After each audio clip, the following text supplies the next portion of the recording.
جب تم کھاؤ یعنی اس کو بھی اور جو تم پہنو اس کو بھی پہناؤ۔ اگر ان سے کوئی غلطی سرزد ہو جائے تو ان کو تم مارو نہیں، اور اتنی بڑی غلطی اگر دیکھ لو کہ اپنے بستر پر کسی غیر مرد کو وہ بلائیں اور تم ان کے ساتھ ان کو دیکھ لو، تب تم ان کو مار سکتے ہو۔ فَاضْرِبُوهُنَّ غَيْرَ مُبَرِّحٍ، ایسی مار نہیں کہ جو نشان ڈال دے، یعنی لاٹھی اور ڈنڈا اٹھا کر ٹھکائی نہیں ہونی چاہیے۔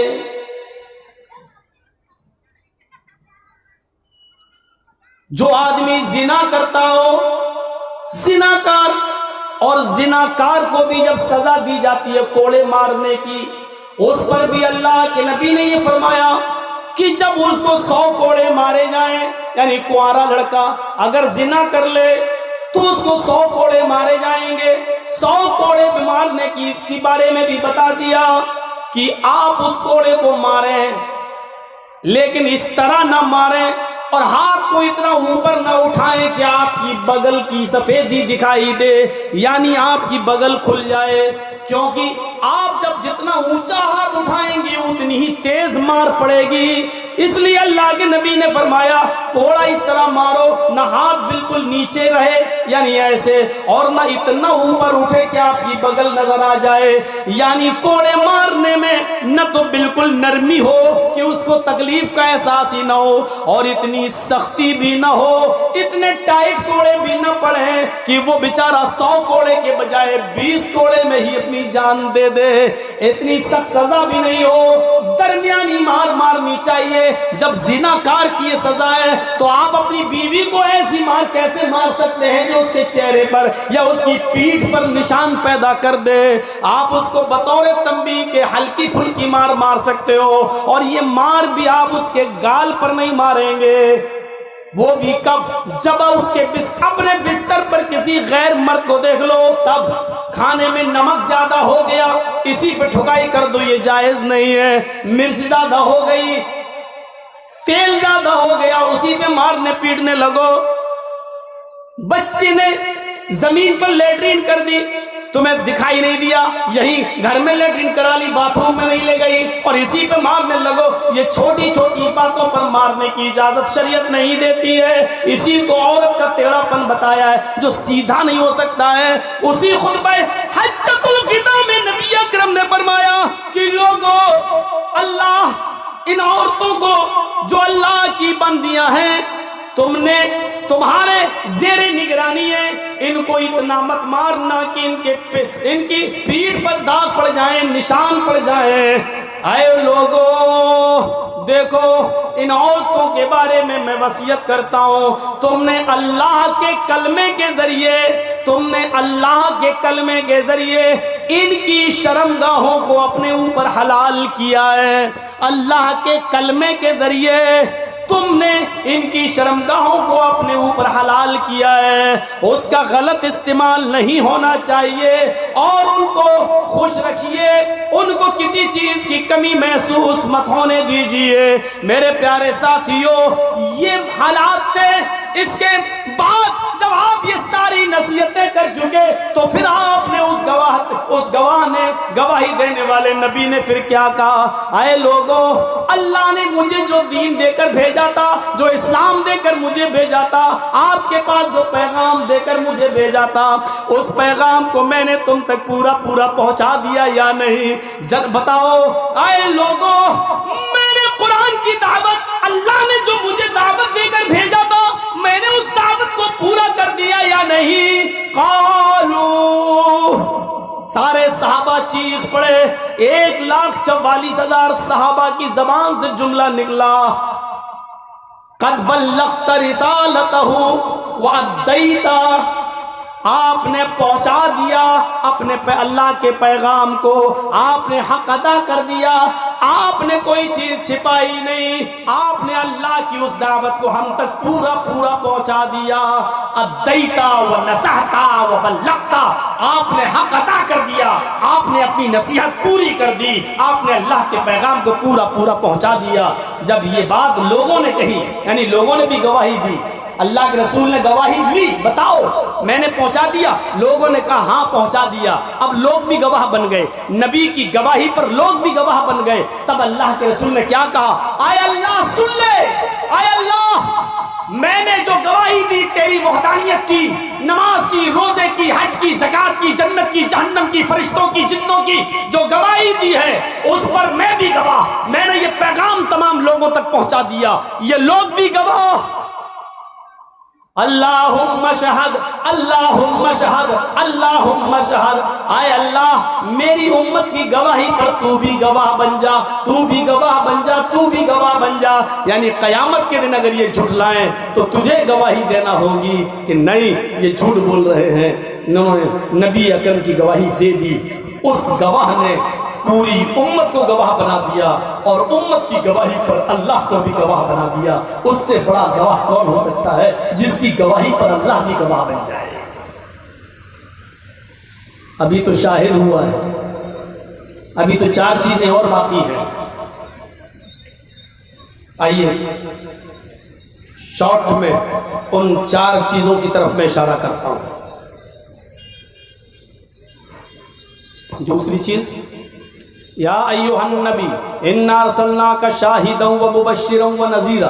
دوسری چیز مبشر، اے نبی ہم نے شاہد بنا کر بھیجا، نہیں گواہی دینے والا، و مبشر اور اچھے کام کرنے پر جنت کی بشارت دینے والا بنا کر بھیجا۔ اچھے کام کرنے پر جنت کی بشارت، جنت کی بشارتیں اتنی ہیں، چھوٹے چھوٹے کام پر بھی جنت کی بشارت کرنے والا چاہیے۔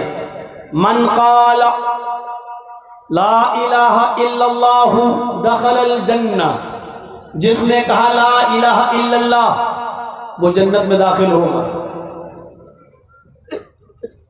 اب دیکھیے آگے کتنی آسان ہے جنت نا، لا الہ الا اللہ، لو مل گئی جنت۔ آگے دیکھیے، من قال لا الہ الا اللہ دخل الجنہ، جس نے کہا لا الہ الا اللہ وہ جنت کے اندر داخل ہوگا۔ دوسری حدیث دیکھیے، من مات لا یشرک باللہ شیئا دخل الجنہ، ادھر بھی جنت کی بشارت، جس کی موت اس حال میں آئی کہ وہ اللہ کے ساتھ کسی اور کو شریک نہیں کرتا تھا، یعنی شرک نہیں کرتا تھا، وہ توحید پر مرا۔ جو مرتے وقت شرک میں مبتلا نہیں تھا اور توحید پہ مرا تو وہ کیا ہوگا؟ دخل الجنہ، وہ بھی جنت میں جائے گا۔ جنت دیکھیے کتنی آسان۔